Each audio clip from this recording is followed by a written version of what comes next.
bienvenue à tous. Merci d'être parmi nous et d'avoir répondu présent à notre invitation. Donc, nous sommes très heureux chez Certitrust de vous accueillir aujourd'hui. Certitrust est le nom de marque du groupe ICTS qui propose des services de certification, d'évaluation de conformité. Nous sommes présents au Sénégal. Nous avons une filiale au Sénégal depuis 2019.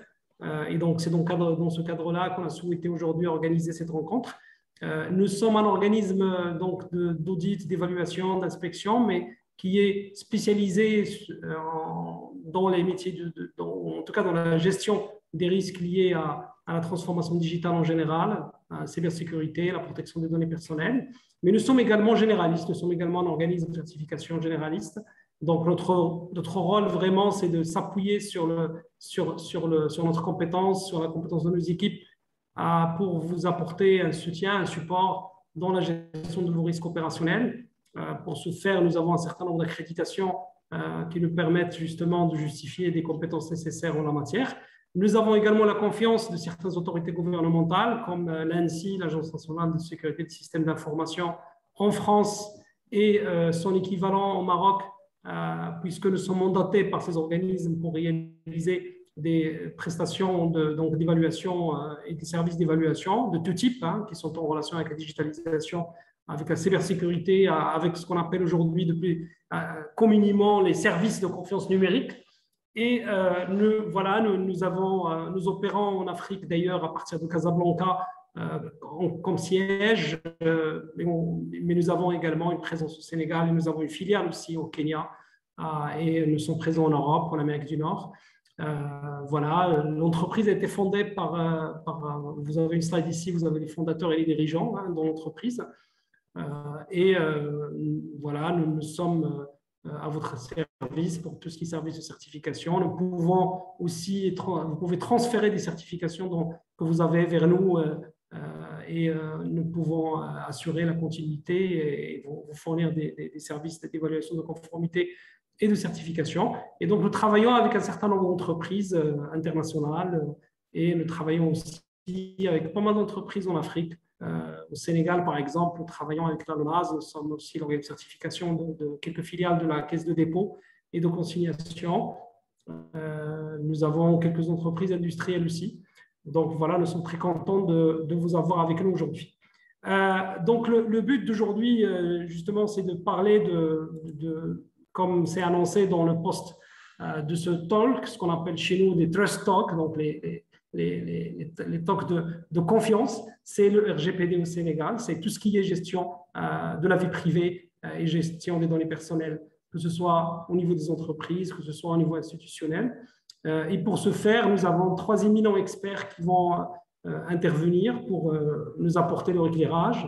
Je vais très rapidement les présenter avant de passer la parole au premier intervenant. Je vais d'abord commencer par M. Diop. M. Diop est le directeur juridique et conformité de la commission sénégalaise qui travaille sur les questions des données personnelles. Il est à la commission depuis quand même bientôt 10 ans, depuis 2013, et il est lauréat de l'université Gaston Berger. C'est quelqu'un qui est expert aussi dans le domaine de la cybersécurité. Donc, c'est un vrai professionnel de la protection des données. Avec nous aussi, nous avons un deuxième intervenant qui est El Hadji Malik, qui nous vient du cabinet Deloitte. Hadji, Deloitte, vous connaissez l'entreprise. Il est le directeur technologie et les services advisory en matière de risque et de gestion des risques chez Deloitte Sénégal. Avant ça, il était aussi chez Mazars, donc une autre enseigne que vous connaissez, une autre marque, un autre Big Four, on va dire, très connu dans la matière de gestion des risques. Et puis, il a fait ses études. Il était aussi chez Bank of Africa. Ça, je ne savais pas, Malik. Il était chez Bank of Africa, qui est un groupe bancaire marocain, mais qui est installé dans plusieurs pays. Et bien évidemment, il a fait des études un peu aussi dans ce domaine. Et il connaît le secteur bancaire, qui est un secteur très connu pour ces questions de protection des données personnelles, puisqu'il a officié chez Ecobank. Et avant cela, il était dans les systèmes d'information, dans différentes entreprises industrielles. Et il a travaillé aussi chez l'Agence de l'informatique de l'État. Donc, il a vraiment un parcours très riche, puisqu'il était à la fois sur l'IT, sur la protection des données, il était sur le conseil et il était aussi sur l'industriel. Et puis, nous sommes très contents de l'avoir, puisqu'il va partager avec nous donc, toute son expérience et son background en matière de donc, gestion des risques. Et parmi ces risques, bien sûr, la protection de la vie privée, la protection des données personnelles. Alors, troisième intervenant très rapidement, Pierre Dewez, qui est mon collègue. Donc, Pierre est fondateur de CertiTrust. Il est dans le secteur de l'évaluation de conformité, de la gestion des risques depuis plus de 20 ans. Et c'est un expert reconnu de plusieurs référentiels, dont notamment le RGPD et tous les référentiels de cybersécurité. Avant CertiTrust, il a travaillé chez Devoteam, donc un grand opérateur en matière aussi d'advisory et de services aux entreprises en matière de cybersécurité, en matière de conformité, en matière de gestion des risques. Et il est juriste à la base, il a aussi fait des études à Stanford. Et avant, il a travaillé aussi dans le domaine financier, puisqu'il était chez AXA. Et avant, il était dans le domaine des assurances où il a été aussi en charge des questions de conformité, questions de l'audit.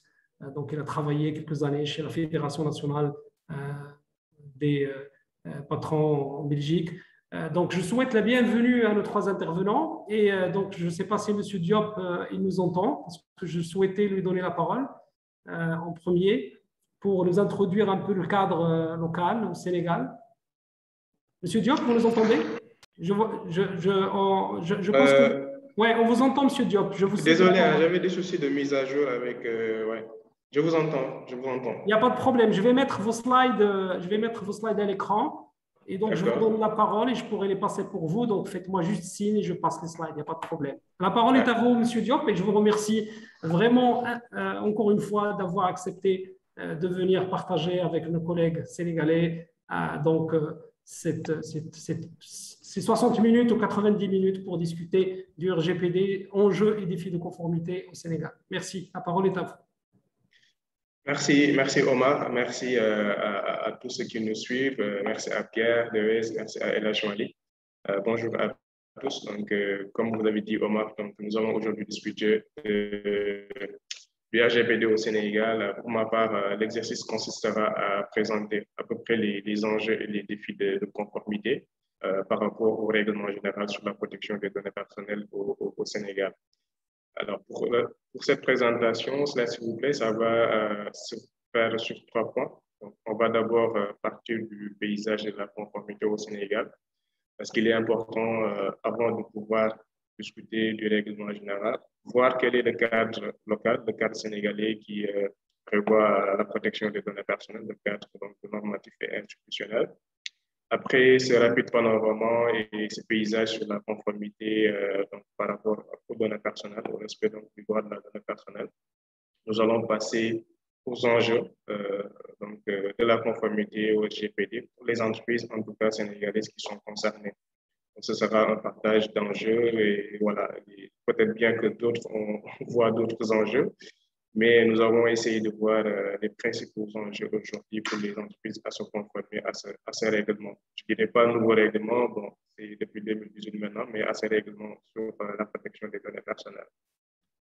Enfin, nous allons parler un peu des défis voilà, liés à la conformité. Donc, pour le paysage de la conformité au Sénégal, il faut rappeler que le Sénégal a maintenant depuis plus de 10 ans une législation sur la protection des données personnelles, la loi 2008-12, du 25 janvier 2008, qui était le fruit d'un travail donc, de longue haleine, si je peux dire, de l'État du Sénégal par rapport à la mise en place d'un cadre juridique concernant la société de l'information. Et dans ce corpus de texte existait donc cette législation qui venait protéger les données personnelles. Parce qu'on était dans un contexte voilà, de manipulation assez abusive des informations, des données personnelles des citoyens, des Sénégalais de manière générale. Donc, il fallait mettre un cadre pour venir protéger donc, ces données personnelles, protéger la vie privée de façon donc, accessoire. Et à côté de cette législation qui constitue à peu près le cadre normatif, il y a donc une commission, la Commission de protection des données personnelles, la CDP, qui a été créée également à travers cette loi de 2012 sur la protection des données personnelles. Donc, c'est cette commission qui aujourd'hui veille à l'application de la législation sur les données personnelles. Et donc, la loi pose, comme je l'ai dit, la loi pose des principes de protection ici, comme d'autres textes qui régissent les données personnelles. Elle pose les principes de protection, notamment, donc, comme on le sait tous, les principes de finalité et de légitimité pour un traitement de données à caractère personnel. Elle fixe également des régimes de protection pour les personnes concernées. Aujourd'hui, la loi sénégalaise a donc à peu près deux régimes juridiques qui sont posés, le régime de la déclaration pour certains traitements qui ne sont pas susceptibles de porter atteinte à la vie privée, mais également le régime de la demande d'autorisation qui concerne les traitements sensibles ou bien qui encadre les transferts de données, les transferts transfrontaliers de données personnelles vers d'autres pays, les interconnexions de fichiers, etc. Il y a d'autres régimes qui peuvent également être identifiés à travers la loi, c'est le régime de la demande d'avis, qui souvent est utilisé par l'État et ses démembrements dans le cadre de la création de traitement de données personnelles à travers des actes réglementaires ou bien des actes législatifs. La loi a également posé des obligations pour les responsables de traitement et les sous-traitants. C'est des obligations qui sont le plus souvent régulières quand on lit les autres textes au niveau international, que ce soit au niveau de la sous-région à travers la régionale de la CEDEAO, au niveau de la Convention de Malabo ou bien d'autres textes. Donc, les obligations qui pèsent sur les responsables de traitement, à savoir l'obligation de sécurité, de confidentialité, par exemple. Et les personnes concernées, à qui des droits sont conférés également, le droit à l'information préalable, donc par rapport au traitement de données, le droit d'accès, le droit de suppression, etc. Donc, tous ces points peuvent être retrouvés dans la législation, plus d'informations concernant les détails des droits, des obligations et des régimes. Et par rapport maintenant à l'autorité en tant que telle, qui est chargée, comme je l'ai dit tout à l'heure, de veiller à l'application de la loi de 2008, son statut, c'est une autorité administrative qui est indépendante, donc qui aujourd'hui a un certain nombre de pouvoirs, à la différence d'autres pays, par exemple, qui ne disposent pas d'autorité administrative indépendante. L'autorité est peut-être logée au sein d'un ministère ou bien au sein d'une autre structure, ce qui ne garantit pas peut-être bien son indépendance au regard des missions qui lui sont confiées. Avec sa composition pluridisciplinaire également au niveau de la commission qui est constituée de magistrats, donc des représentants de la société civile, des représentants des organisations professionnelles, etc.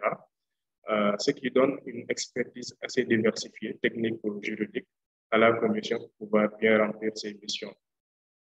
Au regard également de la loi, la commission a un certain nombre de pouvoirs et de missions, donc de conseiller, de sensibilisation, de veille, pour le respect donc, de la loi sur la protection des données personnelles.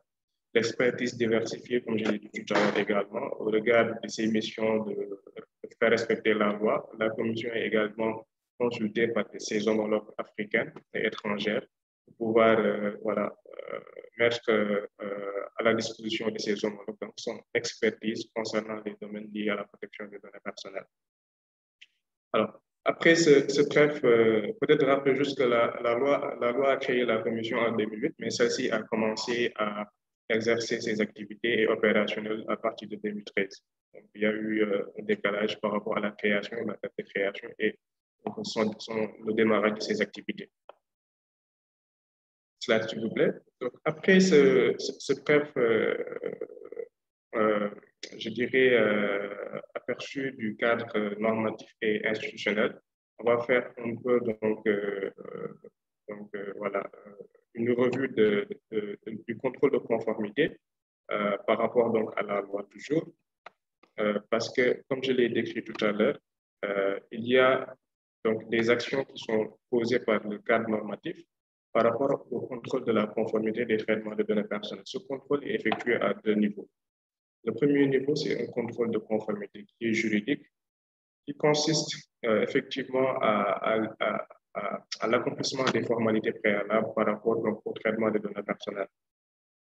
Et dans le cas de ces formalités préalables, il est souvent requis qu'il soit mis en œuvre une cartographie de tous les traitements qui sont mis en œuvre, si je peux dire ainsi, au niveau des entreprises. Donc, la cartographie de tous les traitements est un point, une étape essentielle par rapport à l'identification, par exemple, des régimes juridiques, à l'identification des formalités, mais également à la documentation de la conformité au niveau de l'entreprise.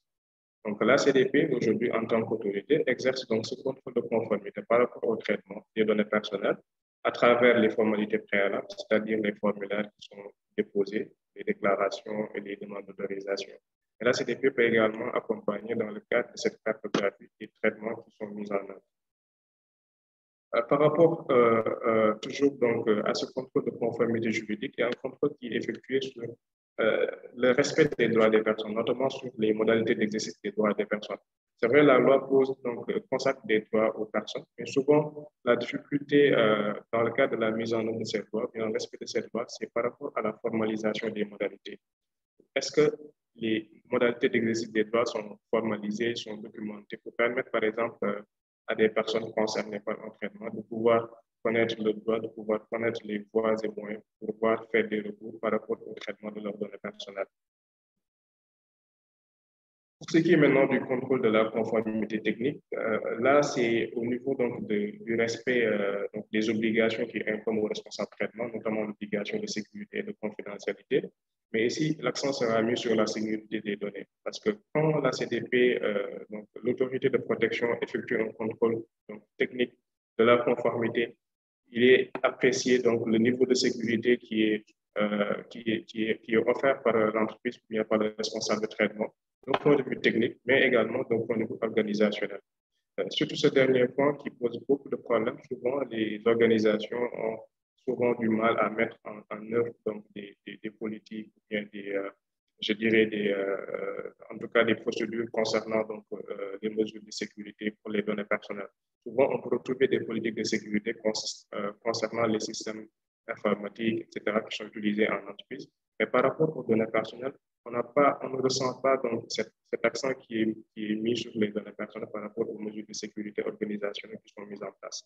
Donc là également, ce contrôle de conformité technique est effectué par la commission pour voir est-ce que des mesures techniques et organisationnelles sont mises en place donc, pour respecter la sécurité, la confidentialité, l'intégrité des données qui sont collectées et traitées. Alors, je ne sais pas si ça apparaît, mais à la fin de tout cela, du contrôle de conformité juridique et technique, qui consiste au contrôle, qui consiste, pardon, à la mise en œuvre de cette mission de contrôle a priori des traitements. Il y a d'autre part donc, une mission de contrôle a posteriori que met en œuvre l'autorité de protection des données personnelles. C'est notamment les contrôles sur site et les contrôles sur place. Donc, la commission également a cette mission de pouvoir d'aller faire des vérifications sur place pour se rendre compte, pour vérifier, comme je l'ai dit tout à l'heure, est-ce que réellement les traitements qui sont mis en œuvre, tels qu'ils sont déclarés, sont conformes par rapport à la pratique de l'entreprise, par rapport à la pratique du responsable de traitement. Est-ce que les droits des personnes sont, les moyens d'exercice sont formalisés? Est-ce que, par exemple, les mesures de sécurité prévues pour les données et pour les données personnelles, donc, tout est formalisé, il y a une politique afférente? Est-ce que, par exemple, également, concernant la documentation, les personnes habilitées à traiter les données, est-ce qu'il y a des engagements de confidentialité qui sont signés, etc.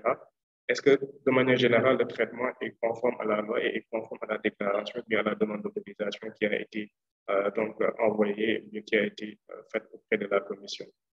Donc voilà, de manière un peu ramassée, voilà, l'aperçu qu'on pourrait faire sur le contrôle de la conformité juridique et technique. Maintenant, on en vient aux enjeux de la conformité au RGPD, le règlement général sur la protection des données personnelles. Il y a une question que l'on doit se poser qui est assez, je dirais, bizarre parce que quand on parle de règlement européen, on se pose des questions sur l'applicabilité ou bien sur l'intérêt qu'a ces règlements généraux européens au Sénégal. Pourquoi on doit parler de ces règlements généraux au Sénégal? Le Sénégal dispose d'une loi sur la protection des données personnelles. Le Sénégal est membre donc, de plusieurs organisations régionales, bien sûr régionales et même internationales à travers la Convention 108 du Conseil de l'Europe. Mais pourquoi aujourd'hui il est important ou bien il est nécessaire de parler du RGPD, de ce règlement-là au Sénégal? Une réponse très simple parce que comme on le sait tous, le règlement général sur la protection des données personnelles a une portée extraterritoriale, c'est-à-dire qu'il peut s'appliquer à des pays ou bien à des organisations qui ne sont pas, par exemple, dans l'espace de l'Union européenne. Et quand on lit l'article 3 au point 2 de ce règlement, le principe y est posé, le principe d'extraterritorialité y est posé. Donc, le traitement s'applique à, le RGPD, pardon, s'applique à des traitements qui sont des données personnelles, donc, qui sont vraiment relatifs à des personnes qui se situent au niveau du territoire de l'Union européenne. Maintenant, il n'y a pas ce critère de nationalité des personnes n'est pas établi par le règlement général. C'est-à-dire aujourd'hui, ça peut être un Sénégalais qui se trouve dans l'espace Union européenne et qui peut se prévaloir du règlement général sur la protection des données personnelles. Mais à deux conditions que fixe toujours l'article 3.2, c'est lorsque ce traitement est relatif à des offres de services, d'accord, pour des personnes qui se trouvent au sein de l'Union européenne, ou bien que le traitement soit relatif donc, à du profilage, donc, au suivi du comportement de ces personnes-là. Donc, dès l'instant qu'on est en face de ces deux situations, pour des entreprises sénégalaises, c'est-à-dire qu'une entreprise qui est au Sénégal aujourd'hui, je donne une entreprise qui est dans le secteur de l'hôtellerie, ou bien une entreprise qui est dans le secteur du tourisme, ou bien dans le secteur du offshoring, qui s'est installée au Sénégal, mais qui traite des données personnelles de personnes situées au sein de l'Union européenne dans le cadre, par exemple, de l'offre de services. Je peux donner un exemple d'un cas que nous avons eu. C'était un centre d'appel suédois, par exemple, qui a installé ses bureaux à Dakar, qui emploie des Sénégalais. Et ce centre d'appel proposait un service donc, pour des personnes à mobilité réduite qui se trouvent au niveau de la Suède, par exemple.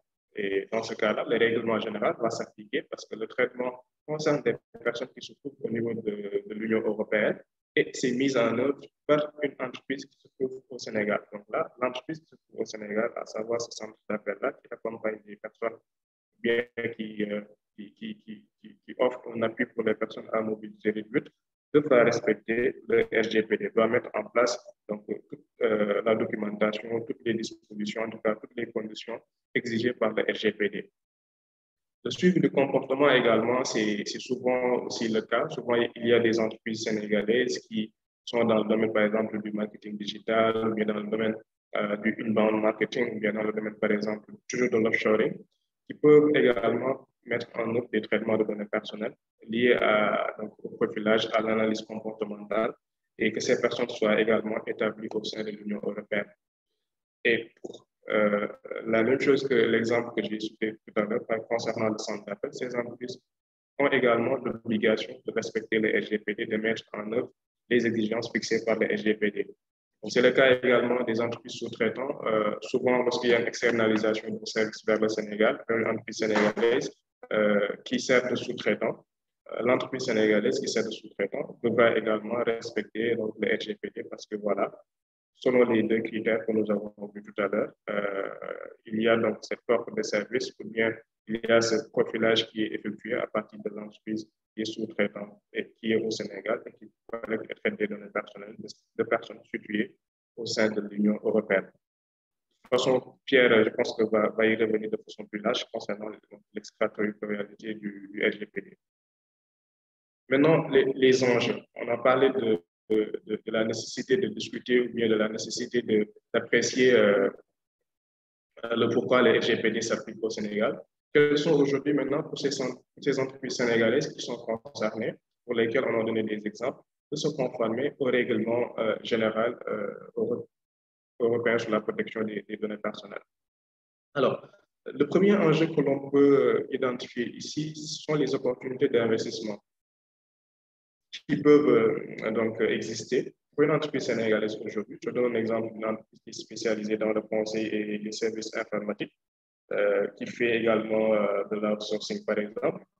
Aujourd'hui, c'est important pour cette entreprise-là de pouvoir mettre en place un ensemble de politiques et un ensemble de règles donc, visant à respecter, visant à être conforme avec le RGPD. C'est quelque chose qui n'est pas du tout facile, on le verra tout à l'heure dans le cadre des défis. Même des entreprises européennes ont toujours du mal à se mettre en conformité avec le RGPD. Mais pour pour ces entreprises sénégalaises-là, c'est vraiment une opportunité d'investissement, donc de partenaires étrangers pour pouvoir externaliser un certain nombre de services. Un autre enjeu également qui est identifié, c'est le développement de portefeuille clients.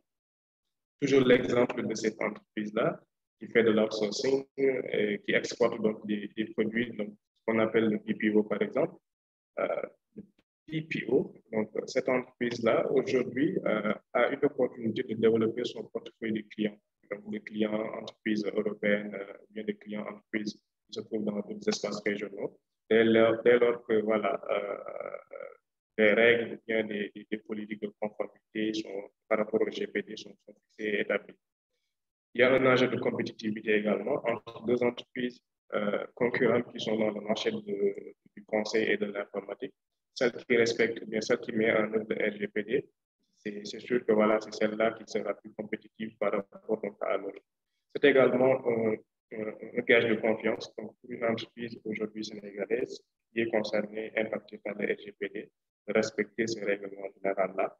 Cela également suscite de la confiance pour les personnes qui sont ciblées, par exemple, et qui sont établies au niveau de l'Union européenne, et même pour les résidents nationaux, parce que comme on le verra peut-être, le fait de respecter le RGPD en quelque sorte donne est un avantage par rapport au cadre local, même sur la protection des données personnelles, parce que le RGPD est aujourd'hui plus développé que nos cadres juridiques africains, en tout cas en matière de protection des données personnelles.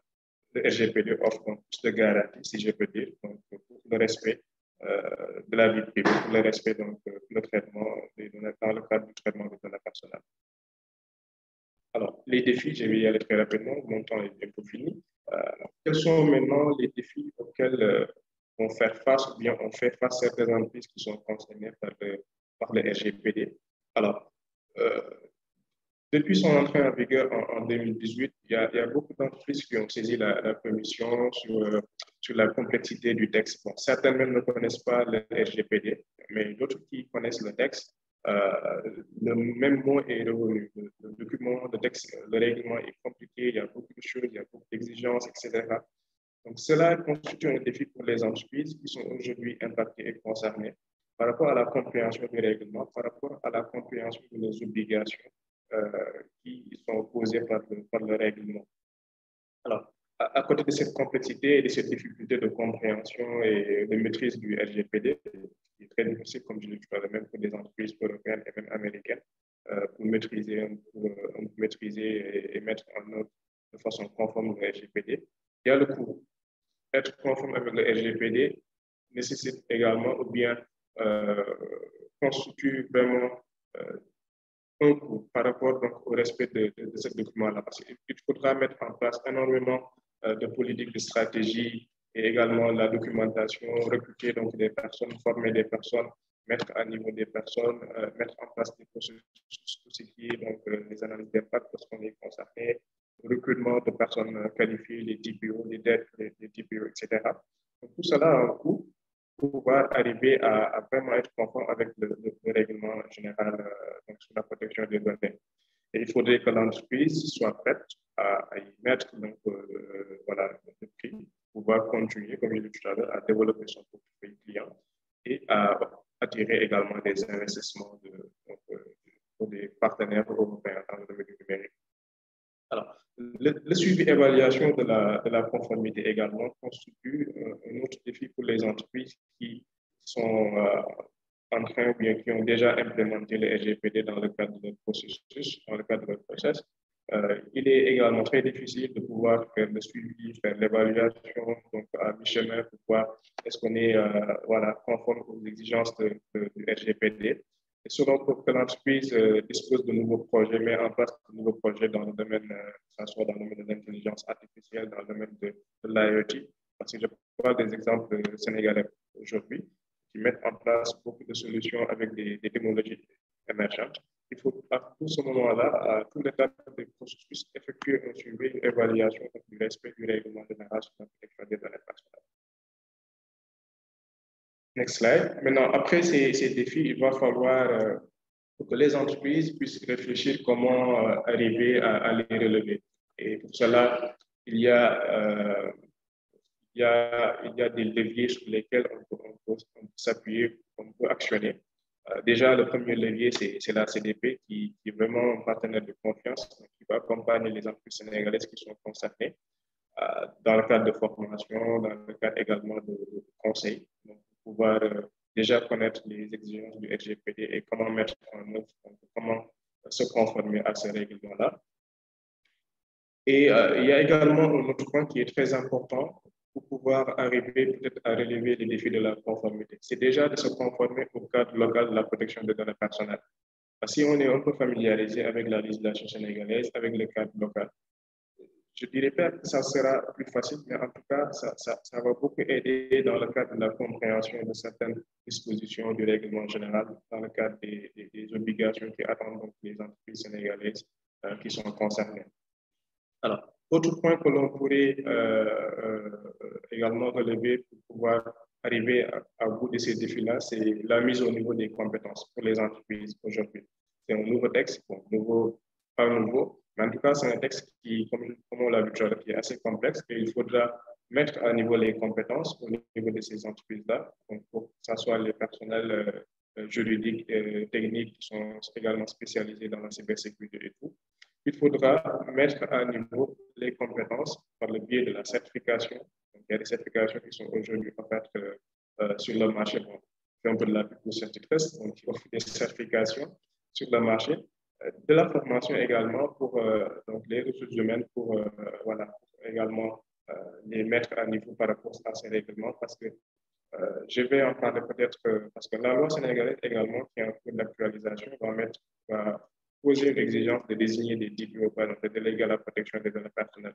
Donc, ce serait aujourd'hui très important pour ces entreprises d'anticiper, de désigner des personnes, de les former et de les spécialiser par rapport donc, au suivi du respect de la conformité par rapport au RGPD. Il y a également un autre point qui est très important pour pouvoir arriver à relever les défis de la conformité.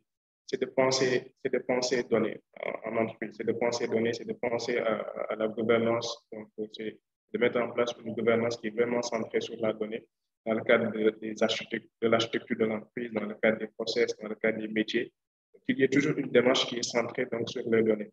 Parce que comme je l'ai dit tout à l'heure, il y a beaucoup d'entreprises aujourd'hui qui innovent, qui mettent en œuvre des technologies émergentes, mais qui ne se focalisent pas, ou bien qui n'ont pas une attention particulière qui est centrée sur la donnée, sur la conformité par rapport au règlement général, au RGPD.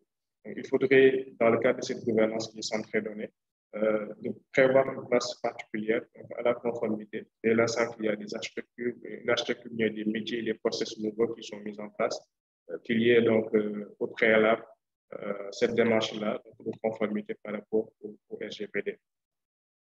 Donc voilà ce que je voulais partager avec vous de façon très ramassée pour pouvoir parler du RGPD au Sénégal et je reste à votre disposition. Merci beaucoup, M. Diop, pour la richesse de votre exposé. On a déjà 1, 2, 3, 4, 5, 6, 7, on a 8 questions qu'on va laisser à la fin. Toutes intéressantes. Hein, vous avez suscité pas mal de questionnements chez l'audience. Donc, je vous remercie beaucoup pour la richesse de votre présentation. Et je vais passer la parole à mon collègue Pierre Deouez qui va nous parler donc, du règlement RGPD. Pierre, tu es prêt? Oui. Très bien.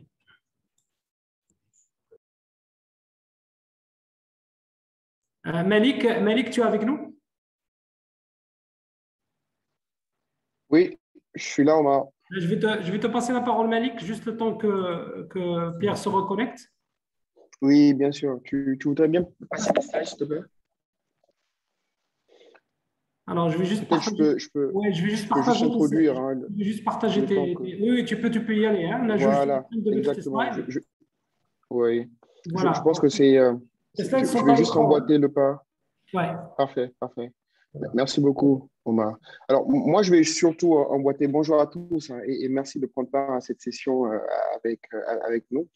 Et merci aussi à Certitrust de me donner l'opportunité l'opportunité et la tribune un peu de partager et d'échanger avec vous ces quelques éléments liés à cette réglementation, mais aussi à son impact au niveau du Sénégal notamment. Je pense que Omar, Mohamed a introduit le point par rapport à l'extraterritorialité.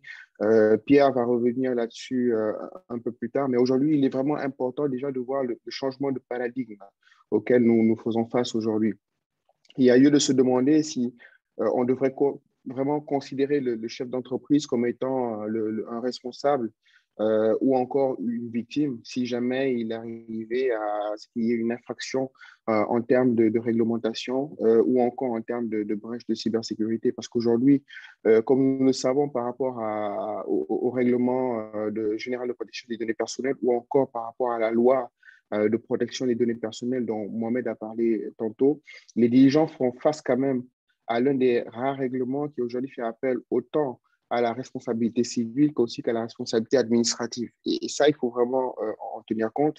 Et il se trouve aujourd'hui que les chefs d'entreprise peuvent aujourd'hui non seulement être victimes pour avoir subi justement ces attaques, ou en tout cas une compromission des données qui leur ont été confiées ou des données qu'ils traitent, et aussi être responsables parce que tout simplement, ils n'ont pas eu à protéger convenablement ces données-là. Donc, vraiment, il faut tenir compte de ce changement de paradigme qui aujourd'hui transforme les organisations en gardiennes des données qui leur sont confiées et non plus uniquement en propriétaires. Et c'est là où justement, c'est intéressant ce qu'a dit Mohamed tantôt avec ces nouveaux concepts qui ont été introduits.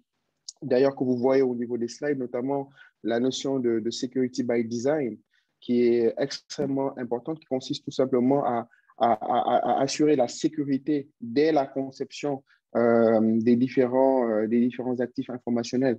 Donc, elle fait aujourd'hui obligation aux différentes entreprises de prendre en compte la sécurité des données dès la phase de conception, que ce soit lors de la conception d'un outil, d'une application, voilà, d'une base de données quelconque, etc.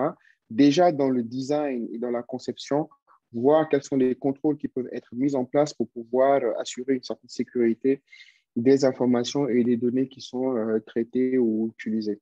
Il y a aussi cette deuxième notion qui est celle de sécurité by default, qui consiste tout simplement à assurer la sécurité par défaut, à travers justement les moyens techniques qui ont été un peu introduits tout à l'heure pour assurer un certain niveau de confidentialité, d'intégrité et de disponibilité. Donc, ce triptyque-là qui constitue un peu les enjeux majeurs de la sécurité de l'information. Confidentialité, intégrité, disponibilité. Donc, il s'agit aujourd'hui pour toutes les entreprises de mettre en place l'ensemble des mesures nécessaires à la sécurité des données personnelles. Donc, ça, aujourd'hui, c'est quand même une obligation, voire même une nécessité. Il y a aussi le principe de DPO. Donc, et ce qui est intéressant par rapport au DPO, c'est qu'on se rend compte que même au-delà du règlement, certains secteurs d'activité ont même emboîté le pas. En exigeant même que ce poste-là soit pourvu au niveau des assujettis. C'est par exemple le cas des banques et établissements de crédit au niveau de la zone UMOA. Donc aujourd'hui, surtout pour les entreprises qui traitent des volumes importants de données personnelles, donc la loi sénégalaise, mais aussi le RGPD va exiger vraiment qu'une personne indépendante et compétente puisse être désignée pour pouvoir assurer la conformité de l'entreprise par rapport aux différentes exigences qui ont été déjà mentionnées tantôt.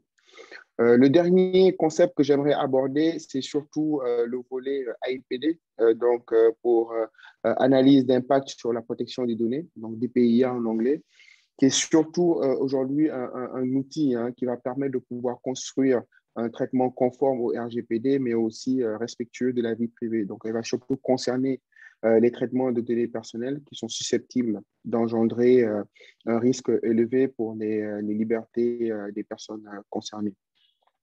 Omar, tu peux juste aller sur la précédente slide, s'il te plaît.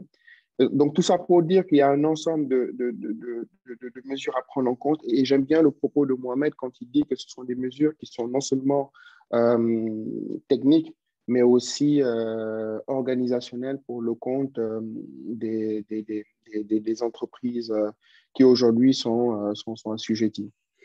Alors, du coup, de par sa transversalité, le RGPD va vraiment nous aider à mettre en place un certain nombre d'outils que ce soit des registres de traitement, la sécurisation des logiciels ou encore tous les dispositifs d'authentification des utilisateurs, voir aujourd'hui quelles sont les mesures à prendre en termes de politique de droit d'accès ou même en termes de contrat de travail. Ça n'a rien à voir avec la technique, mais on est obligé aujourd'hui de tenir compte de certaines règles liées à cela. Tout ce qui est lié à la contractualisation, mais aussi à la gestion des relations avec les différents sous-traitants. Donc aujourd'hui, tout cela concourt également à devoir concevoir et mettre en œuvre une stratégie de cybersécurité. Et c'est là où justement nous allons en venir sur la slide suivante pour aborder quelques, disons, des bonnes pratiques majeures sur lesquelles je vais aller très, très vite, mais si vous le souhaitez, on pourra revenir dans le détail pour pouvoir les aborder. L'avantage un peu, c'est que pour la majorité de ces mesures, elles permettent non seulement d'assurer un certain niveau de conformité par rapport au règlement, mais elles permettent aussi de pouvoir assurer une conformité vis-à-vis d'autres normes. Par rapport, par exemple, à la mise en place d'un système de management de la sécurité de l'information ou encore par rapport à la mise en place de la norme PCI DSS.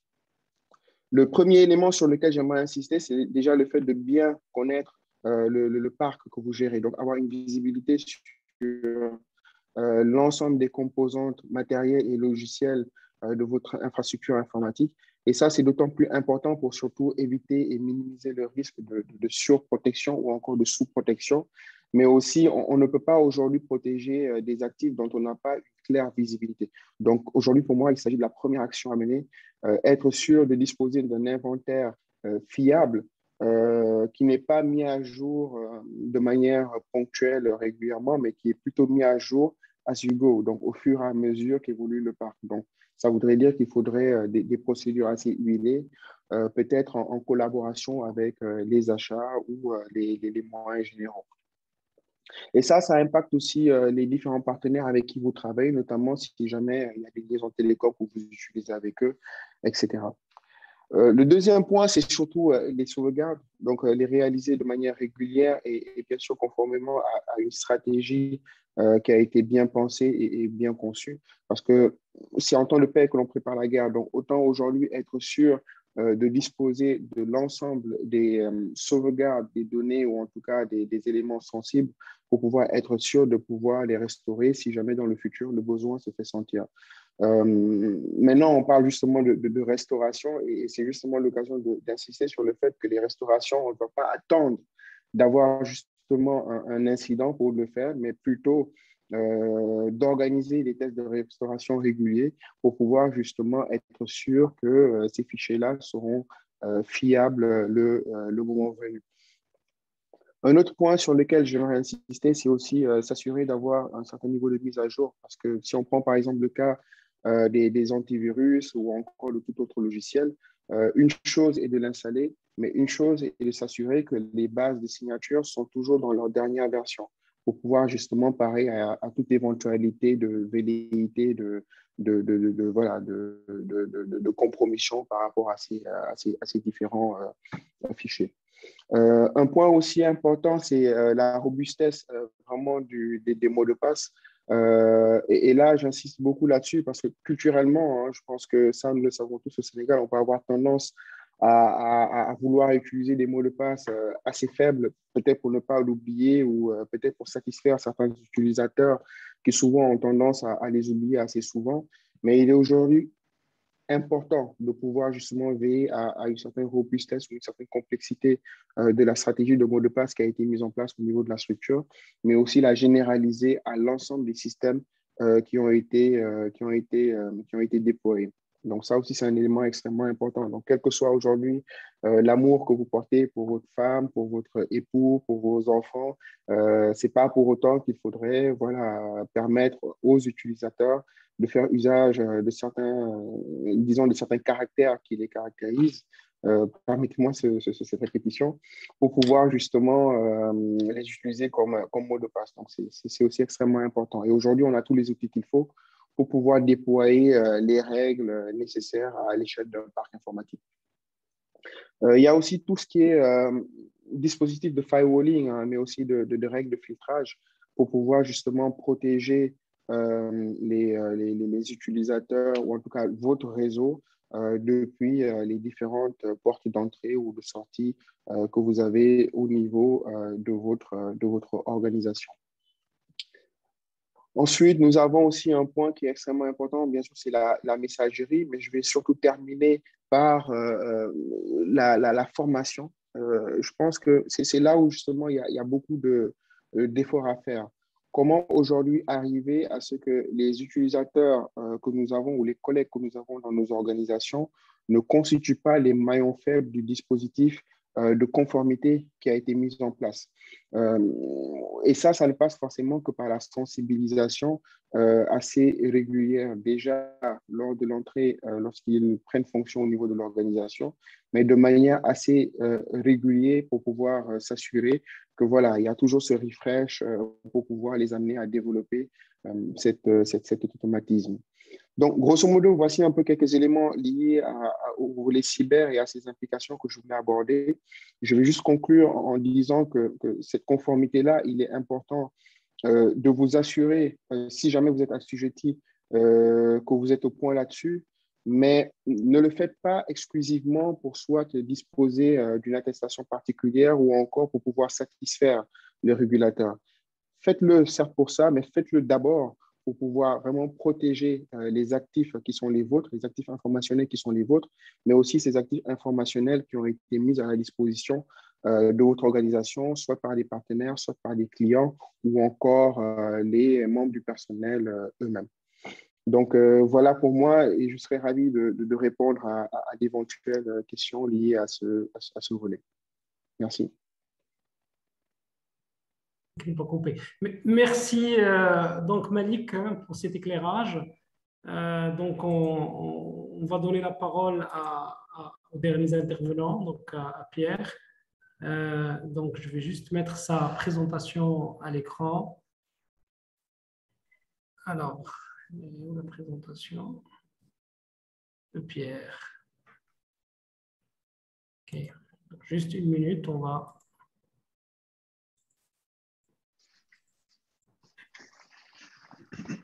Donc, on a reçu pas mal de questions. Donc, je rappelle que nous allons consacrer un peu de temps à la fin pour répondre aux questions. Donc, là, j'ai la présentation de Pierre. Il est là. Et on y va.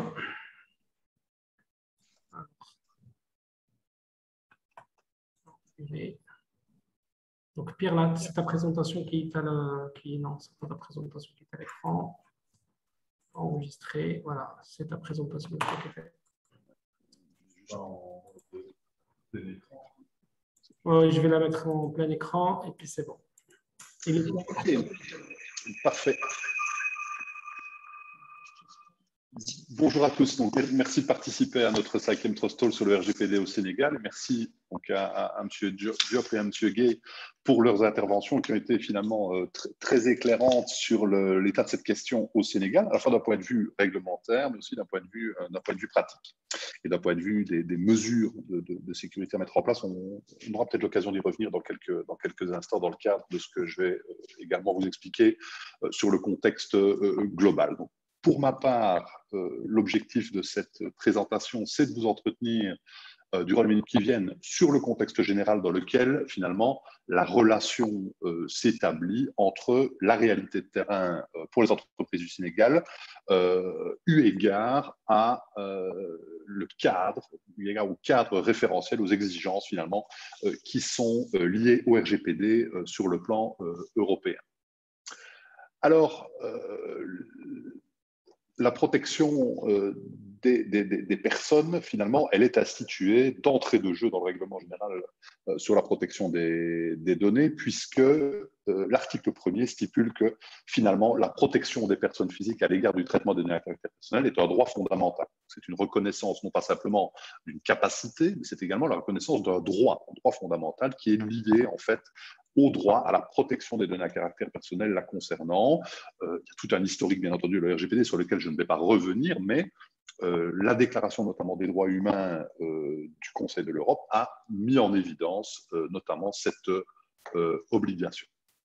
Alors, En ce qui concerne finalement les quelques objectifs qu'on va aborder durant cette présentation, finalement, j'ai 3 objectifs avec vous aujourd'hui. Le premier objectif, c'est de comprendre finalement quels sont ces enjeux de gestion de protection des données personnelles et la réponse qui peut y être apportée par le Sénégal, notamment à travers l'application des conditions de transferts internationaux relatifs aux exigences du RGPD, parce que l'application en tant que telle, j'ai vu passer quelques questions tout à l'heure à ce sujet, donc peut-être une première manière de l'expliquer, c'est que le RGPD n'est pas une réglementation sénégalaise, et donc c'est la loi sénégalaise qui va s'appliquer en matière de protection des données personnelles. Il n'en reste pas moins que cette loi sénégalaise peut faire l'objet en fait d'une relation privilégiée avec le RGPD dans le cadre de ce qu'on appelle les décisions d'adéquation, j'y reviendrai à la fin de mon exposé, qui permet donc de reconnaître en fait que finalement une société sénégalaise qui appliquerait les exigences relatives au RGPD à travers l'implémentation qui en est faite dans la réglementation locale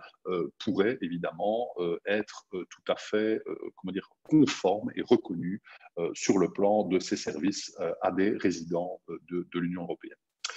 Deuxième objectif de cette présentation, c'est évidemment d'échanger sur des cas d'usage utiles qui pourraient s'appliquer dans le cadre de transferts internationaux d'informations entre l'Union européenne et le Sénégal. Je propose de laisser évidemment ce point pour l'échange questions-réponses qui va suivre. Ce sera intéressant de pouvoir aborder quelques exemples de sociétés. Monsieur Diop avait eu l'occasion de l'expliquer déjà dans le cadre de son exposé, donc on pourra probablement y revenir.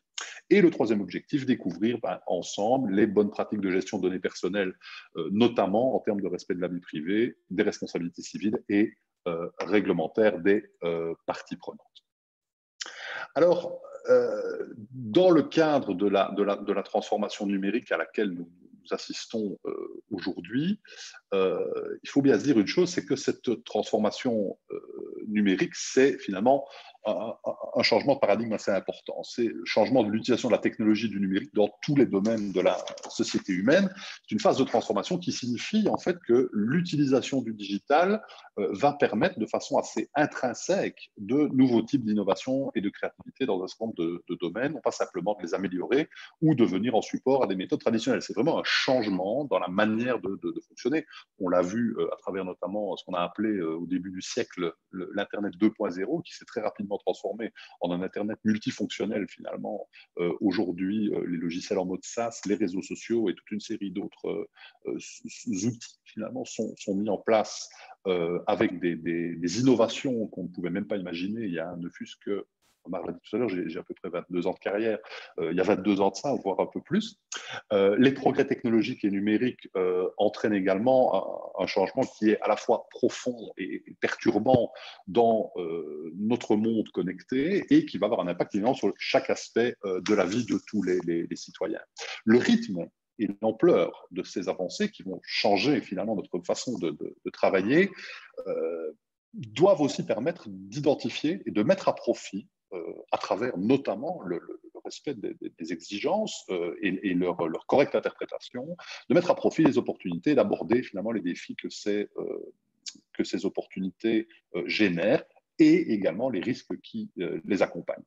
Et donc, tandis que les avancées technologiques et numériques ont favorisé finalement l'évolution de la société, elles ont évidemment également, et c'est un des objets de la réglementation, elles ont entretenu les disparités dans l'égalité des droits et l'accès notamment au progrès social qui est lié à ces nouvelles technologies, ce qui soulève également, on va dire en creux par rapport à la réglementation, des questions sociales, des questions légales, des questions éthiques également qui doivent être évidemment adressées dans le futur. Alors, le RGPD n'a pas évidemment pour vocation à traiter de l'éthique de la vie privée en tant que telle, mais le cadre qu'il offre permet évidemment d'assurer un certain nombre de garde-fous par rapport notamment à l'usage intensif qui est fait de nos données par toute une série d'acteurs, au premier rang desquels on pourrait citer les opérateurs internationaux de grande envergure, les fameux GAFA, mais également toute une série d'autres organisations qui ne sont peut-être pas aussi délicates qu'elles le devraient avec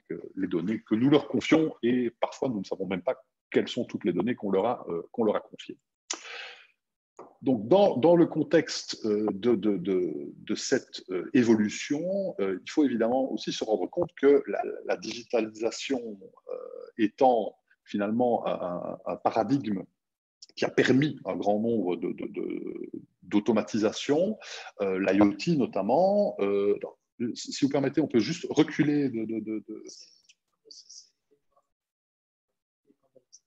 Ah oui, ok, d'accord. Donc, on va simplement changer donc, le slide. Donc, on a un slide sur le Big Data, on va le remettre correctement pour la suite. Donc, tu peux passer au slide suivant, si Omar. Merci. Donc, le principe de l'IoT, le principe que l'IoT promet de procurer et que la digitalisation généralement permet d'apporter finalement au tissu industriel, au tissu social, au tissu économique de nos sociétés. Il faut évidemment être assez prudent par rapport aux menaces que ces éléments peuvent apporter. Et ces menaces, ce sont bien entendu des fuites de données via des applications web. On prend l'exemple des API non sécurisées, par exemple, donc les connecteurs qui permettent de transférer de la donnée d'une application qui se trouve dans un site web vers une base de données vers un autre système, et ainsi de suite. Les API, ce sont finalement les poignées de main entre les applications, ce sont les connecteurs qui permettent de réaliser finalement ce transfert d'informations. Alors, bien entendu, cette logique du big data et cette logique de l'Internet connecté, quel que soit finalement le type d'objet ou de sujet qui se connecte, crée un certain nombre de conditions dans lesquelles diverses sources interrogées lors de différentes enquêtes qui ont été réalisées à ce sujet se plaignent que le big data est souvent finalement peu sécurisé. Les nouveaux composants logiciels sont habituellement fournis avec un service d'autorisation, mais peu d'outils sont forcément disponibles dès le départ, en tout cas, puisque ce sont des domaines d'innovation importants. Les interfaces d'application et les fonctions principales de ces API sont également relativement peu sécurisées par défaut. On parle dans le RGPD de security by design, de sécurité à la conception, de security by default, de sécurité par définition. Ces éléments-là sont évidemment destinés à créer des conditions, à obliger finalement les opérateurs qui utilisent ce type de technologie à éviter les menaces qui apparaissent à l'écran. On a ici ce qui sont évidemment très, très exemplatifs de ce qui peut arriver, mais surtout d'adresser au mieux possible et de la façon la plus précoce possible les vulnérabilités que ces nouveaux langages d'intégration, d'interrogation présente finalement, et d'éviter au maximum que des fuites de données puissent survenir en la matière. Alors, le traitement automatisé des données personnelles fait également l'objet d'un certain nombre d'inquiétudes au niveau des opérateurs. Il y a des applications importantes en termes de sécurité.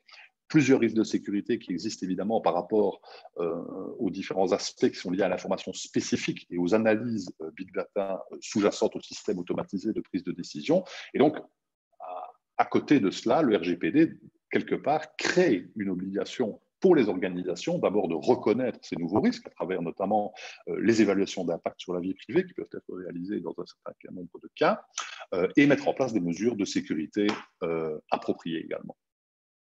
Alors, dans le cadre du traitement automatisé des données personnelles, il y a des applications techniques, bien entendu, des applications générales, mais il y a aussi des applications en termes de responsabilité. La responsabilité est une notion très importante du RGPD puisqu'elle a été complètement remodelée par rapport à ce qui existait auparavant dans le cadre de la directive 95 notamment. La responsabilité revêt donc une importance croissante dans le chef des entreprises pour les analyses de big data et va devenir une exigence de plus en plus explicite dans l'évolution du cadre réglementaire que le RGPD a initié. Les organisations qui font du big data doivent également apporter des changements à leur structure de rapport, à la conservation, les enregistrements internes, à l'allocation des ressources. Le machine learning et l'intelligence artificielle, on parle beaucoup de ces notions dans le grand public encore aujourd'hui, ont malheureusement le potentiel de prendre également des décisions qui pourraient être discriminatoires, erronées ou injustifiées. Donc encadrer la réalisation des algorithmes et le suivi de ces algorithmes. Il y a quelques exemples, j'ai vu un reportage notamment la semaine dernière, très, très intéressant, sur les web cleaners. C'est un reportage qui passe en replay sur Arte TV.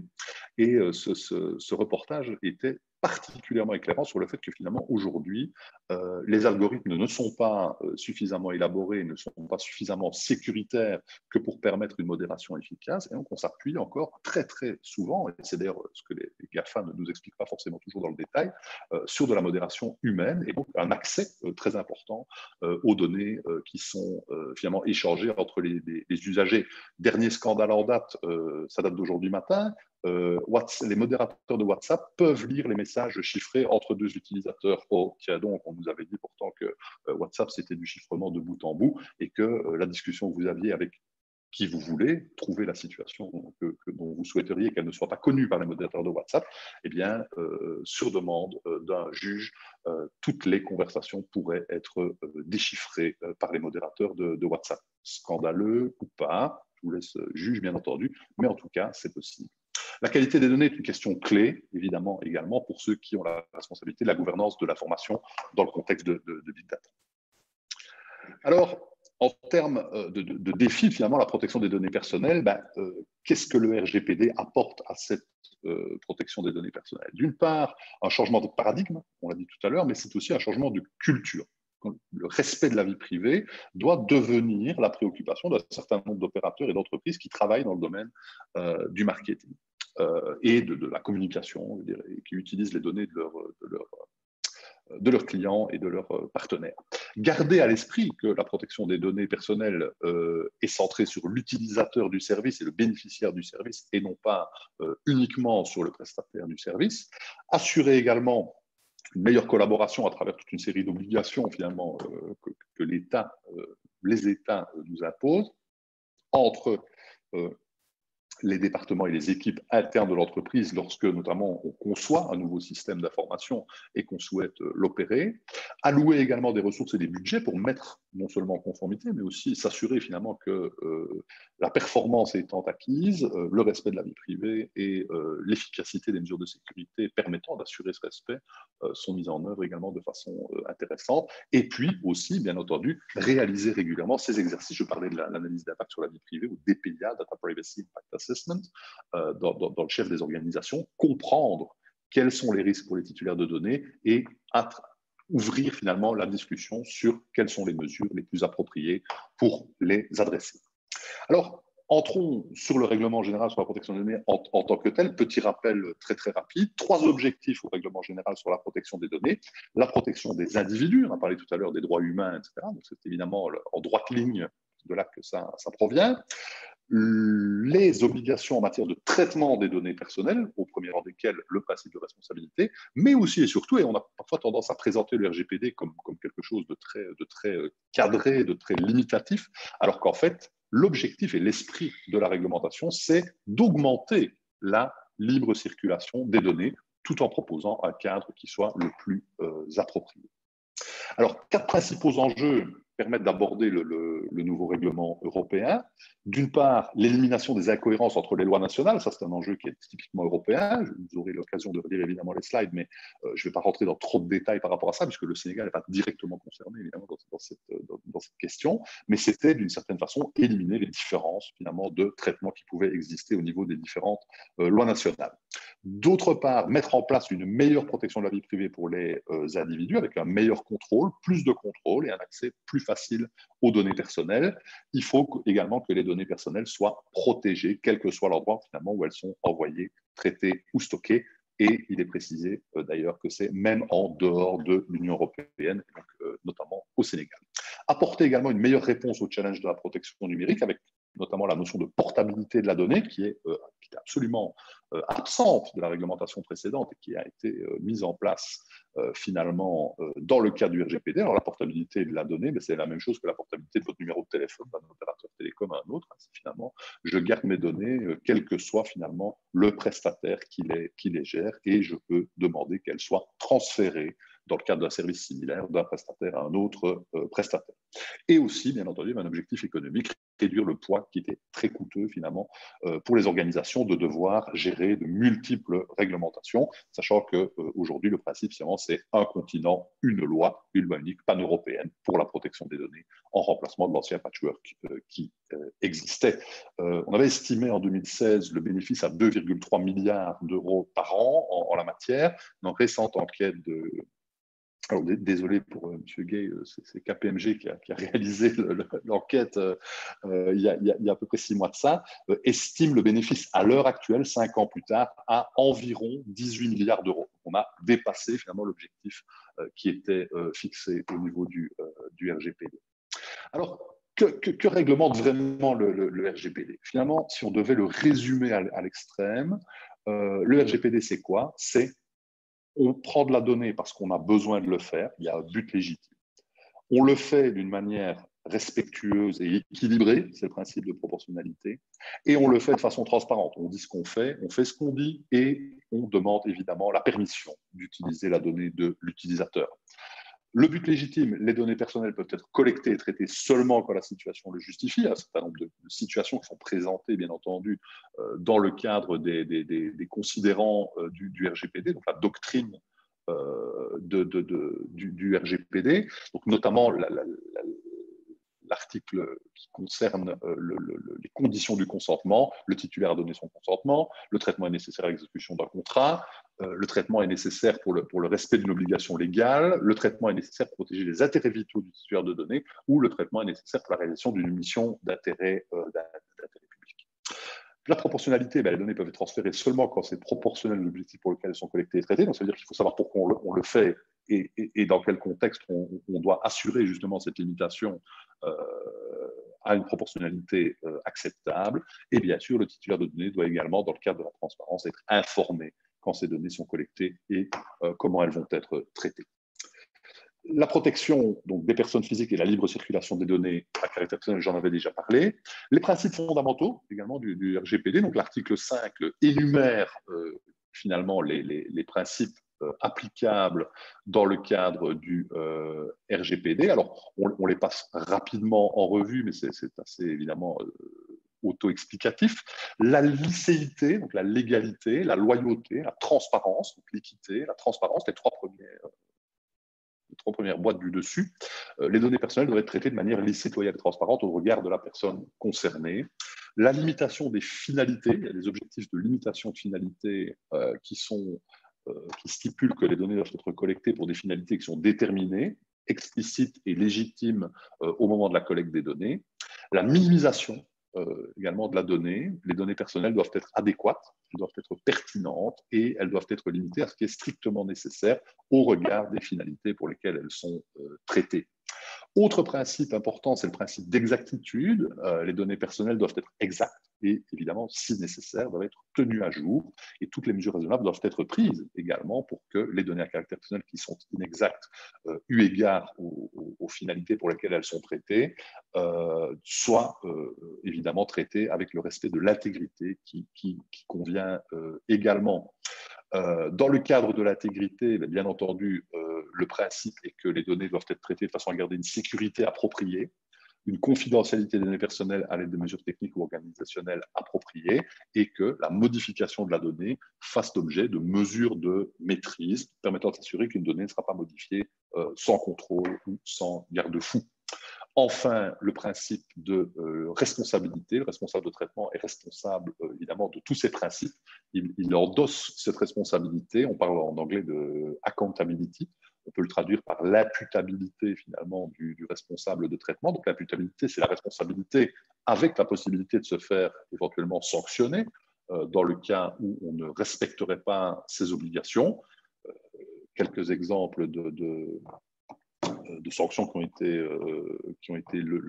octroyées dans le cadre du RGPD assez récemment. Amazon s'est pris une amende de 750 millions d'euros. 750 millions d'euros. Donc, je suis incapable de dire combien ça fait en CFA, mais on fait fois 656. Donc, imaginez le montant. 225 millions d'euros, de nouveau pour WhatsApp, nos suspects habituels, sanctionnés par l'Irlande, notamment pour infraction à la loi sur la protection de la confidentialité des données. C'est ce que j'expliquais tout à l'heure.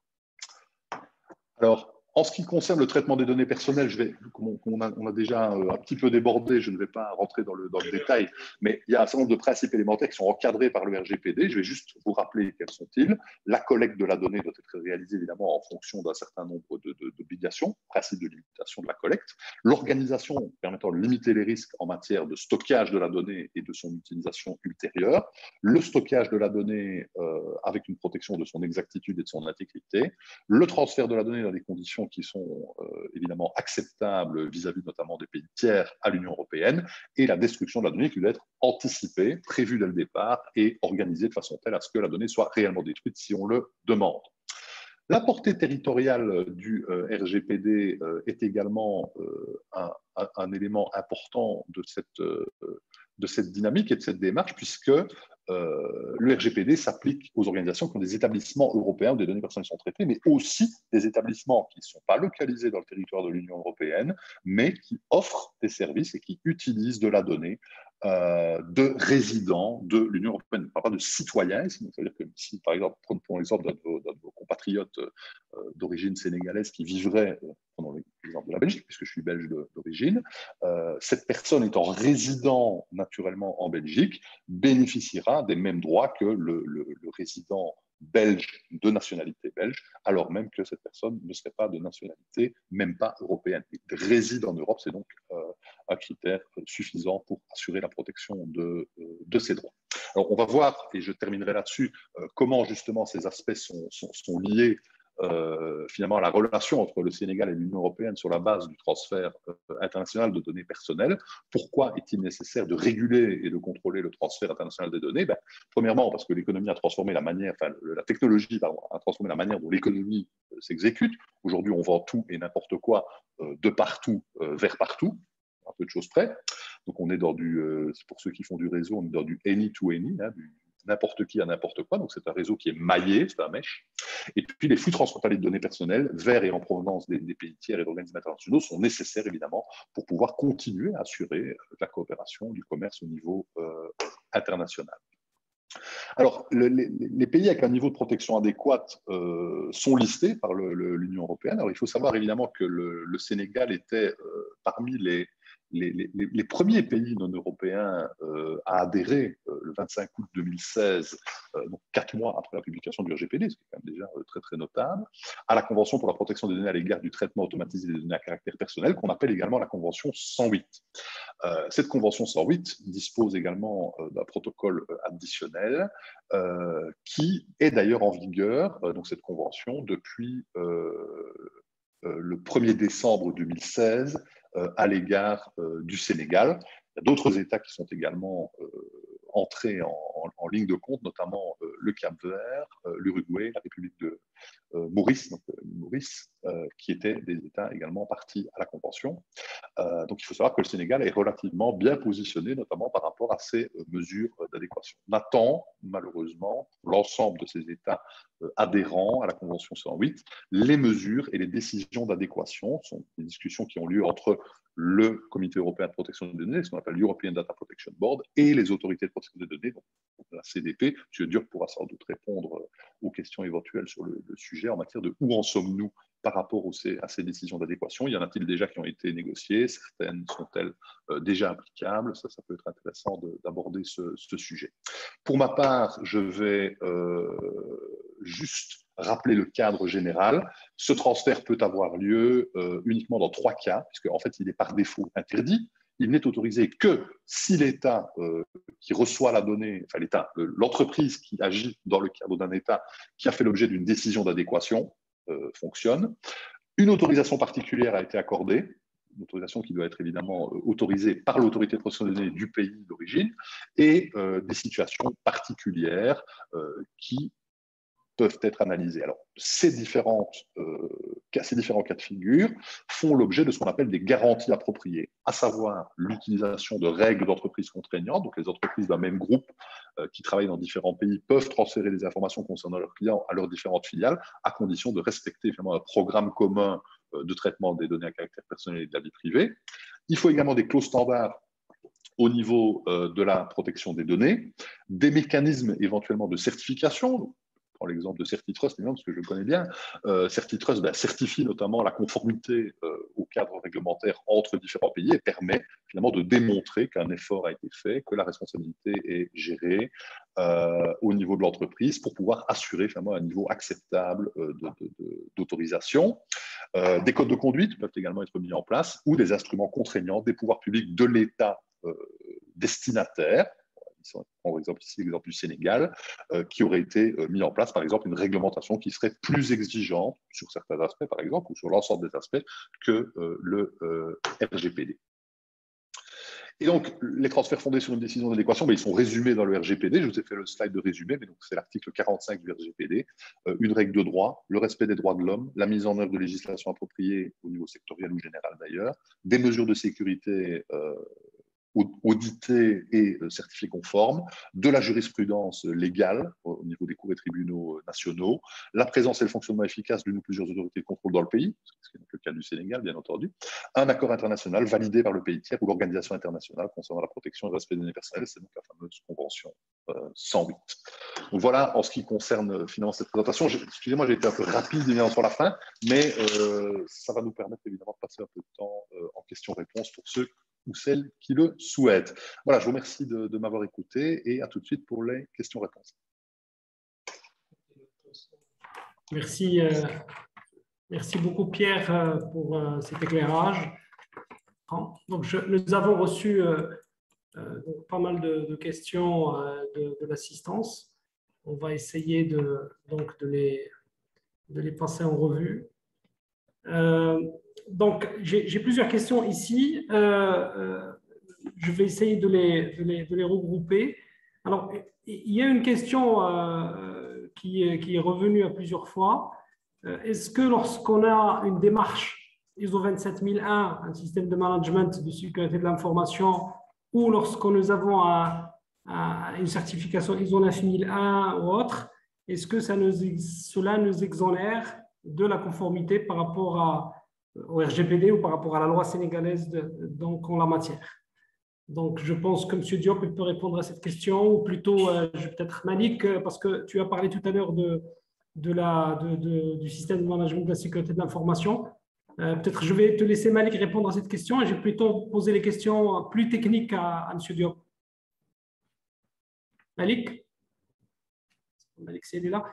Sinon, en attendant, je vais passer à M. Diop. Alors, M. Diop, il y a une question qui est posée et qui dit pourquoi, lorsqu'on va dans certaines institutions, on est obligé de remettre notre carte d'identité nationale? Est-ce que cela est normal? Et puis, il y a une deuxième question dans la foulée, parce que c'est des questions liées à la réglementation. Est-ce qu'il y a une obligation d'avoir un DPO? Est-ce que la loi sénégalaise exige d'avoir un DPO en entreprise?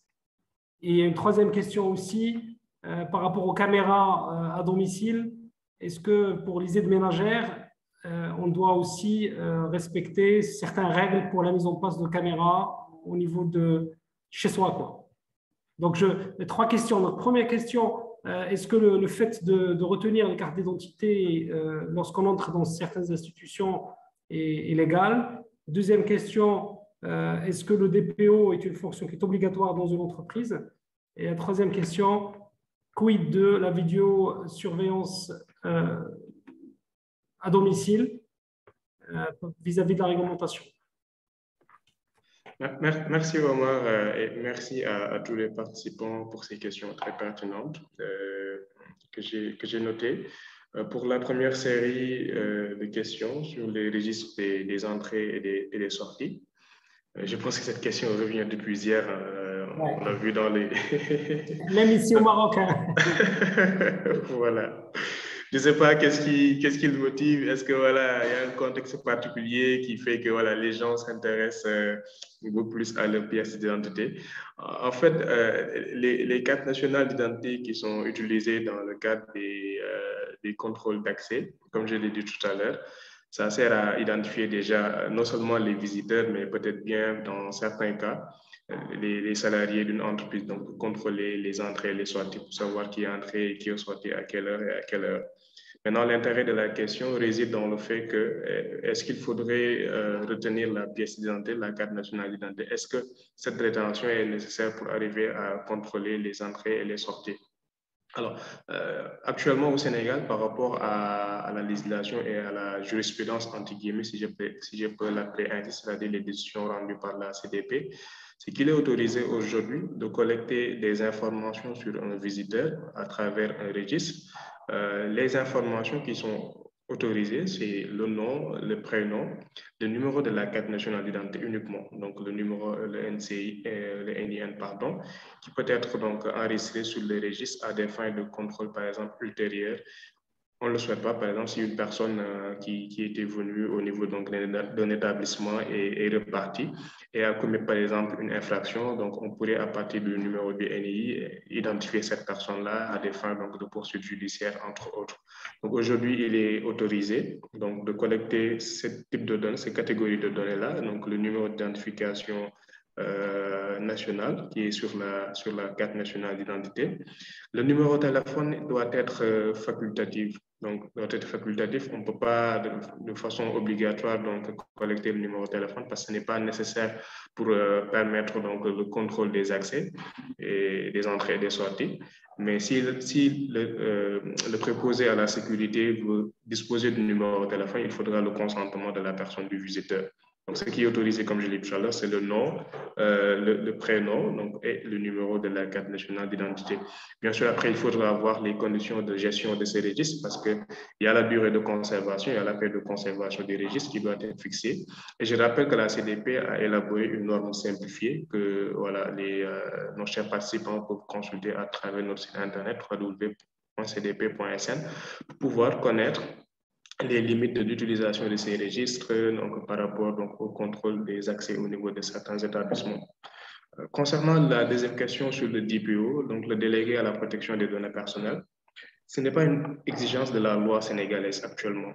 Donc, ce n'est pas une exigence pour les entreprises ou bien pour les responsables de traitement de manière générale de disposer d'un délégué à la protection des données personnelles.